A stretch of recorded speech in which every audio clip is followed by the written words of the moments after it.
दोस्तों, आज एजबेस्टन के मैदान पर इंडिया और इंग्लैंड के बीच दूसरे टेस्ट का पहला दिन खेला गया और आज का दिन रोमांच, ड्रामे, थ्रिल, एक्शन से भरपूर देखने को मिला। भारत के बल्लेबाजों की तूफानी बल्लेबाजी देखने को मिली।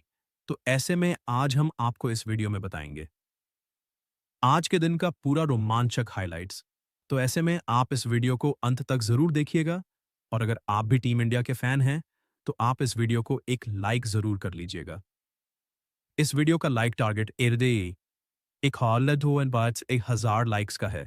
दोस्तों, दूसरे टेस्ट मैच का आगाज हुआ इंग्लैंड के ऐतिहासिक एज बेस्टन मैदान से और इसी मैदान पर टीम इंडिया और इंग्लैंड की टक्कर ने पहले ही दिन से रोमांच पैदा कर दिया। भारत ने टॉस जीतकर पहले बल्लेबाजी करने का फैसला किया, जो जो दिखाता है कि कप्तान और टीम मैनेजमेंट पिच की कंडीशन को लेकर आत्मविश्वास में थे। लेकिन सबसे पहले बात करते हैं टीम इंडिया की प्लेइंग 11 कि आज के मुकाबले में 3 बड़े बदलाव देखने को मिले। करुण नायर, शार्दुल ठाकुर और जसप्रीत बुमराह को टीम से बाहर किया गया। बुमराह को इस मुकाबले के लिए आराम दिया गया, जो थोड़ा चौंकाने वाला जरूर था, लेकिन लंबे सीजन को देखते हुए यह एक रणनीतिक निर्णय माना जा सकता है। इनकी जगह टीम में शामिल किए गए ध्रुव जुड़ैल, नीतीश कुमार रेड्डी और अर्शदीप सिंह वहीं इंग्लैंड की टीम के लिए सबसे बड़ी खबर थी। जोफ्रा आर्चर की वापसी चोटों से जूझने के बाद एक लंबे समय बाद आर्चर को टेस्ट टीम में खेलते देखना हर क्रिकेट प्रेमी के लिए खुशी की बात थी, जिसके बाद टीम इंडिया के लिए ओपनिंग करने उतरे। भारत की ओर से 2 बेहतरीन बल्लेबाज के एल राहुल और यशस्वी जायसवाल दोनों बल्लेबाजों पर एक ठोस और स्थिर शुरुआत देने की जिम्मेदारी थी और उन्होंने शुरुआत में वही किया। शुरुआती ओवरों में इंग्लैंड के गेंदबाजों को पिच से अच्छी खासी स्विंग और बाउंस मिल रही थी। आर्चर और क्रिस वॉक्स ने बेहतरीन लाइन लेंथ से भारतीय ओपनर्स को परेशान करने की भरपूर कोशिश की, लेकिन के एल राहुल और यशस्वी जायसवाल ने काफी धैर्य दिखाया। उन्होंने बाहर जाती गेंदों को बखूबी छोड़ा और अंदर आती गेंदों पर सॉलिड डिफेंस किया। पहले 10 ओवर तक स्कोरबोर्ड थोड़ा धीमा जरूर था। टीम इंडिया के खाते में सिर्फ 25 रन थे, लेकिन विकेट सुरक्षित थे। इसके बाद धीरे धीरे भारत की पारी ने रफ्तार पकड़ी। यशस्वी जायसवाल अब अपने असली अंदाज में आ चुके थे। बेन स्टोक्स के एक ओवर में उन्होंने लगातार 3 चौके जड़ दिए, एक खूबसूरत कवर ड्राइव, एक दमदार स्ट्रेट ड्राइव और फिर एक शानदार पुल शॉट।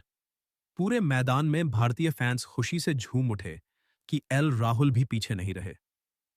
उन्होंने अपनी क्लासिक टेक्निक के दम पर बाहर की गेंदों को बखूबी टाइम किया और शानदार कवर ड्राइव से चौके लगाए। टीम इंडिया का स्कोर अब 50 रन के पार पहुंच चुका था और ऐसा लग रहा था जैसे भारत एक बड़े स्कोर की ओर बढ़ रहा है। लेकिन क्रिकेट की खूबसूरती यही है कि यह खेल कभी भी रुख बदल सकता है। सेशन के आखिरी कुछ ओवर बचे थे और इंग्लैंड को अब तक कोई विकेट नहीं मिला था, लेकिन तभी जोश टंग ने यशस्वी जायसवाल को एक बाहर जाती गेंद पर बीट किया और स्लिप में एक बेहतरीन कैच के साथ इंग्लैंड को पहली सफलता मिली। जायसवाल ने 41 रनों की उपयोगी पारी खेली, जिसमें 6 शानदार चौके शामिल थे। उनके आउट होने के बाद नंबर 3 पर बल्लेबाजी करने आए साईं सुदर्शन, जो हाल ही में शानदार फॉर्म में दिखे हैं। हालांकि उनके पास सेशन खत्म होने तक ज्यादा गेंदें नहीं थी, लेकिन उन्होंने के एल राहुल के साथ मिलकर बचे हुए 3 ओवर संभालकर खेले और कोई और विकेट नहीं गिरने दिया। पहले सेशन के अंत में टीम इंडिया का स्कोर था 84 रन पर एक विकेट के एल राहुल 31 रन पर नाबाद थे और साईं सुदर्शन 4 रन पर नाबाद क्रीज पर थे। कुल मिलाकर पहले दिन का पहला सेशन संतुलित रहा। भारत ने शुरुआती मुश्किल परिस्थितियों को बखूबी संभाला, विकेटों की कीमत को समझा और बाद में मौका मिलते ही रन भी बनाए। इंग्लैंड की गेंदबाजी में धार तो थी, लेकिन भारतीय बल्लेबाजों का संयम काबिल ए। अब बारी थी दोपहर के सेशन की, जिसके बाद जैसे ही लंच ब्रेक खत्म हुआ, एक बार फिर मैदान पर लौटे टीम इंडिया के 2 खतरनाक बल्लेबाज के एल राहुल और साईं सुदर्शन। पहले सेशन में एक मजबूत नींव रख चुके दोनों बल्लेबाजों के इरादे अब और भी ज्यादा साफ नजर आ रहे थे। अब समय था उस नींव पर मजबूत इमारत खड़ी करने का। दूसरे सेशन की शुरुआत में ही दोनों बल्लेबाजों ने अटैकिंग रुख अपनाया, खासकर साईं सुदर्शन, जिनकी बॉडी लैंग्वेज से लग रहा था कि आज वो किसी भी मौके को हाथ से नहीं जाने देंगे। उनके स्ट्रोक्स में आत्मविश्वास था और टाइमिंग शानदार। वहीं के एल राहुल अपने अनुभव और क्लासिक बैटिंग के साथ हर गेंदबाज को सोचने पर मजबूर कर रहे थे।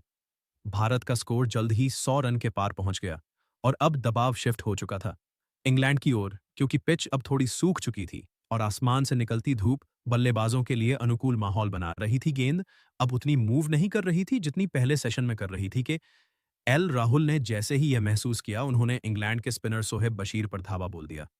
एक ही ओवर में उन्होंने 4 अलग-अलग दिशाओं में चौके लगाकर दर्शकों को झूमने पर मजबूर कर दिया। कोई कवर ड्राइव, कोई स्वीप, कोई स्ट्रेट शॉट, हर एक शॉट में क्लास झलक रही थी। उसी ओवर में उन्होंने अपना अर्धशतक भी पूरा कर लिया और भारत की कमान पूरी तरह से अपने हाथ में ले ली। दूसरी तरफ साई सुदर्शन भी अब पूरे फॉर्म में आ चुके थे। राहुल के साथ उनकी अर्धशतक की यह साझेदारी पूरी हुई और ऐसा लग रहा था जैसे दोनों बल्लेबाज इस पिच पर किसी तरह का खतरा महसूस नहीं कर रहे थे। साई की फुटवर्क और राहुल की तकनीक ने इंग्लैंड के गेंदबाजों को पूरी तरह से बैकफुट पर डाल दिया था, लेकिन तभी मैच ने एक बार फिर करवट ली। बन स्टोक्स, जो अपनी चालाकी और माइंड गेम्स के लिए जाने जाते हैं, उन्होंने साई सुदर्शन के खिलाफ एक ट्रैप बिछाया। उन्होंने फील्ड में लेग स्लिप लगाया और गेंद को उसी दिशा में पिच कराया जहां से बैट से लगकर गेंद बंट डकेट के हाथों में समा गई और बस टीम इंडिया को मिला दूसरा झटका। साई सुदर्शन ने 40 रन की शानदार पारी खेली। यह भले ही अर्धशतक से थोड़ी कम थी, लेकिन उन्होंने दिखा दिया कि उनमें टेस्ट क्रिकेट का टेम्परामेंट है। इस विकेट के साथ भारत का स्कोर हो गया 146 रन पर 2 विकेट। अब बारी थी कप्तान शुभमन गिल की। गिल क्रीज पर आए और आते ही एक शानदार चौका जड़ दिया जैसे वह गेंदबाजों को बता रहे हो, मैं यहां रुकने आया हूं। उनके बैट से निकला वो कवर ड्राइव इतना सटीक और खूबसूरत था कि कमेंट्री बॉक्स से भी वाह वाह की आवाजें आनी। गिल और राहुल के बीच का तालमेल भी शानदार दिखा। दोनों के बीच रनिंग बिटवीन द विकेट लाजवाब थी। राहुल अब तक सेट हो चुके थे और उनके स्ट्रोक्स में निखार आ चुका था। वहीं गिल धीरे धीरे अपने आत्मविश्वास के साथ पिच पर टिकते जा रहे थे। फास्ट बॉलिंग के खिलाफ उनका डिफेंस काफी ठोस दिखा और स्पिन के खिलाफ तो वह पिच पर नाचते नजर आए। कदमों का इस्तेमाल करते हुए उन्होंने 2 शानदार ड्राइव्स भी निकाली। जैसे जैसे सेशन अपने अंत की ओर बढ़ा, दोनों बल्लेबाजों ने अपनी अप्रोच को थोड़ा बदलकर डिफेंसिव मोड में डाल दिया। अब फोकस था विकेट बचाना और टिके रहना। सिंगल डबल लेकर स्कोर को आगे बढ़ाया और किसी भी तरह का अनावश्यक रिस्क नहीं लिया। सेशन के अंत तक टीम इंडिया का स्कोर हो चुका था 188 रन पर 2 विकेट्स के। एल राहुल 88 रन पर नाबाद थे और गिल ने भी 24 रन जोड़ लिए थे। दूसरे सेशन में भारत ने न सिर्फ विकेट्स बचाए, बल्कि इंग्लैंड पर मानसिक दबाव भी बनाया। दोस्तों, लंच और टी ब्रेक के बाद अक्सर टेस्ट क्रिकेट में खेल की गति धीमी पड़ती है, लेकिन जब टीम इंडिया तीसरे सेशन में मैदान पर लौटी तो जैसे मैच में नई जान आ गई। कि एल राहुल और शुभमन गिल ने जिस इरादे से बैटिंग शुरू की, वह साफ बता रहा था, अब इंतजार नहीं, अब वॉर हो गई होगा। टी ब्रेक के तुरंत बाद भारत के इन दोनों सेट बल्लेबाजों ने इंग्लैंड के गेंदबाजों पर काउंटर अटैक शुरू कर दिया। मैदान में माहौल अचानक से बदल गया था। दर्शकों की आवाजें तेज हो गई थीं और गेंदबाजों के माथे पर पसीने। दोनों बल्लेबाजों ने मिलकर पहले तो टीम इंडिया का स्कोर 200 रन के पार पहुंचाया और साथ ही अपनी पार्टनरशिप को अर्धशतक में तब्दील कर दिया।